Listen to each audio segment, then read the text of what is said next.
we're doing the science experiment jelly to see if store-bought juice actually makes good jelly. Just so y'all know. Because if you don't have to process your own fruit, it does make it an easier process and a faster process.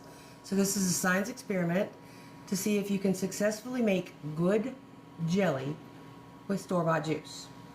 Science experiment jelly to see if store-bought juice makes good jelly. Each batch is going to take about 3 3/4 cups. So we're just going to make a couple of batches and see if it's even good, because I've only ever made it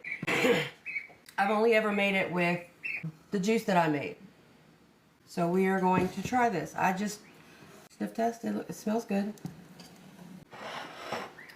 All right, we need 3 3/4 cups of juice. I'm going to use one of these new ones because they got lines, and we like lines. 3 3/4. Put it in here. Need a box of Sure-Gel Pectin. 1 box of pectin. The juice, the pectin. Just going to do about that much butter. All that does is prevent foam. My goal is 2, 3, 4. And I don't doubt that this will turn to jelly. My question is it going to be good jelly? It sells it. So your goal is for this to come up to a complete angry boil that cannot be knocked down when you stir it. That's when you add your sugar. All right, your next goal is for this to come back up to an angry boil you can't knock down by stirring. Ouch! It's there. So you just stir it for a minute like this, and then you remove it from the heat. 2 at a time so they don't cool off.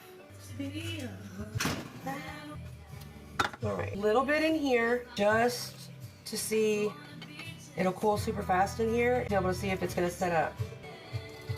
And any jam that I've made since starting this, because I can't ever remember to hit record on a separate device. Let's see the color of it. It's really pretty. It is setting up. Alright, so I just have a little bit in here. You can tell when it cools if it's going to turn to jelly. Dramatic thing for me to lose 3. When you put your ring on, it's finger tight. Don't crank it down. If you crank it down, this could bow, and then it won't seal correctly, and then it won't be stable. I like the Mrs. Wages. The Mrs. Wages.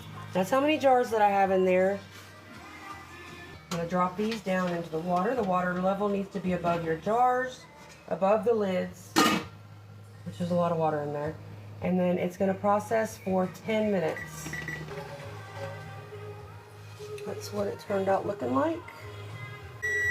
Now, don't get me wrong. I'm not a crunchy mom. I do buy. So it is a very pretty color. This is with the strawberry store-bought juice.